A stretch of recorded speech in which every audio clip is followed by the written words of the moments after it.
Hello बच्चों, class 8 की previous class में हम लोगों ने रेशनल नंबर्स के मल्टीप्लिकेशंस की क्लोजर प्रॉपर्टी, कम्यूटेटिव प्रॉपर्टी और एसोसिएटिव प्रॉपर्टीज़ के बारे में पढ़ा था। आज हम लोग रेशनल नंबर्स के मल्टीप्लिकेशंस की कुछ और प्रॉपर्टीज़ पढ़ेंगे। बच्चों, आज की सबसे पहली प्रॉपर्टी है मल्टीप्लिकेटिव आइडेंटिटी। बच्चों, अगर आपके पास कोई एक रेशनल नंबर p/q है और मैं आपसे कहूँ इसमें किसी दूसरे रेशनल नंबर से मल्टीप्लाई करिए ताकि p/q की वैल्यू में कोई चेंज ना हो, यानी हमारा प्रोडक्ट p/q ही आए, तो आप किस नंबर से मल्टीप्लाई करोगे? बच्चों, आपका जवाब होगा 1। यानी आप p/q में अगर 1 से मल्टीप्लाई करोगे तो प्रोडक्ट हमारा p/q ही आएगा, यानी p/q की वैल्यू में कोई भी चेंज नहीं होगा। तो बच्चों, 1 is called the multiplicative identity. 1 को हम लोग मल्टीप्लिकेटिव आइडेंटिटी कहते हैं। आइए इसको एक एग्जांपल से वेरीफाई करते हैं।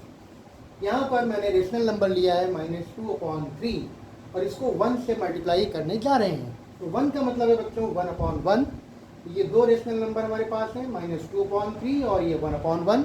इनको मल्टीप्लाई करेंगे तो numerator will be multiplied by numerator, यानी -2 × 1 विल बी -2 और denominator will be multiplied by denominator, यानी ये 3 × 1 = 3। तो फाइनल हमको प्रोडक्ट मिलेगा -2/3, यानी -2/3 को अगर हम 1 से मल्टीप्लाई करेंगे तो हमें -2/3 ही मिलेगा। इसी तरह से अगर हम 1 को -2/3 से मल्टीप्लाई करेंगे तो भी हमें -2/3 ही मिलेगा, यानी किसी भी रेशनल नंबर को 1 से मल्टीप्लाई करने पर उसकी वैल्यू में कोई भी चेंज नहीं होता है। Therefore, 1 is called the multiplicative identity. बच्चों, अगली प्रॉपर्टी है मल्टीप्लिकेटिव इनवर्स। बच्चों, अगर आपके पास कोई रेशनल नंबर p/q है और मैं आपसे कहूँ कि इसको किसी दूसरे रेशनल नंबर से आप मल्टीप्लाई करिए ताकि हमको मल्टीप्लिकेटिव आइडेंटिटी मिल जाए, यानी 1 मिल जाए, तो आपका क्या जवाब होगा?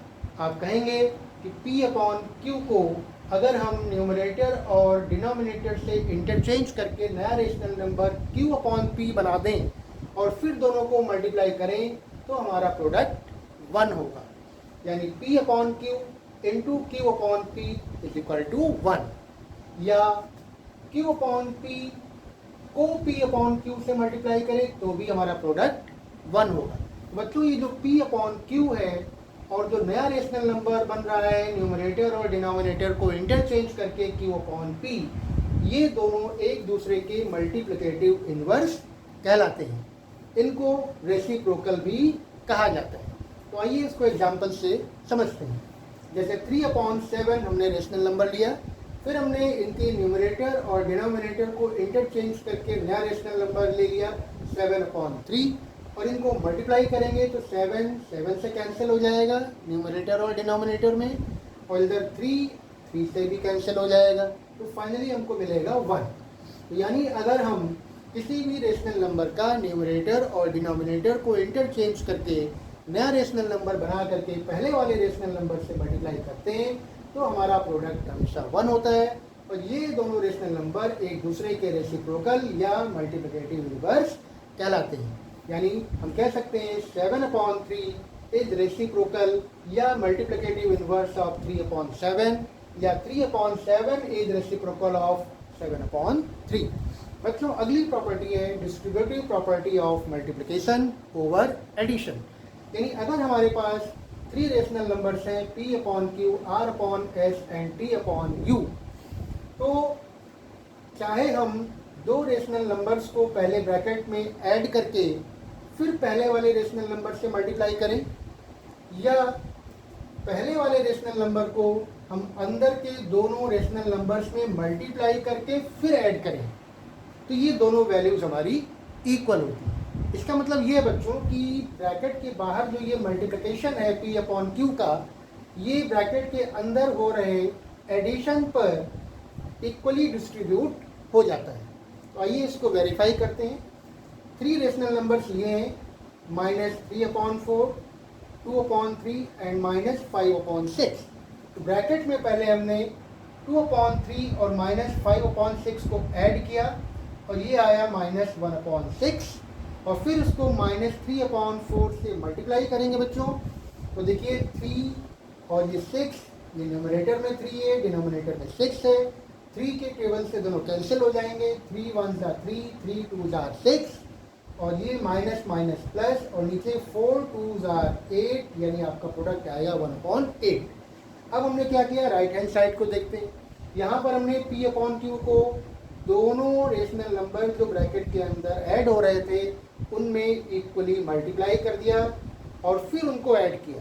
देखिए बच्चों, पहले -3/4 इंटू 2/3, इन दोनों को मल्टीप्लाई किया गया है, और फिर -3/4 को सेकेंड वाले रेशनल नंबर -5/6 से मल्टीप्लाई किया गया है। तो पहले हमें मल्टीप्लाई करना है इन दोनों को, यानी -3/4 इंटू 2/3। यहाँ पर 3 और 3 बच्चों कैंसिल हो जाएगा, और 2 और 4 भी 2 की टेबल से कैंसिल हो जाएंगे, और फाइनली आपका आएगा -1/2। इधर देखिए बच्चों, जब इन दोनों को मल्टीप्लाई करेंगे -3/4 इंटू -5/6, तो यहाँ पर 3 1 सा 3, 3 2 ज़ा 6, ये कैंसिल हो जाएंगे, और माइनस माइनस बन जाएगा प्लस, यानी फाइनली आपका आ जाएगा 5/8। और फिर इन दोनों को जब फाइनली ऐड करेंगे तो हमारा आंसर आएगा 1/8, यानी यहाँ भी हमारा 1/8 आ रहा था और यहाँ भी हमारा 1/8 आ रहा था। इसी को बच्चों लोग कहते हैं distributive property of multiplication over addition. यानी चाहे हम दो रेशनल नंबर्स को ऐड करके फिर बाहर वाले से मल्टीप्लाई करें, या बाहर वाले रेशनल नंबर को अंदर के दोनों रेशनल नंबर्स में मल्टीप्लाई कर दें और फिर उनको ऐड करें, तो दोनों की वैल्यूज हमेशा सेम आती है। तो बच्चों, इस तरह से आज हम लोगों ने रेशनल नंबर्स के मल्टीप्लिकेशंस की कुछ प्रॉपर्टीज सीखी।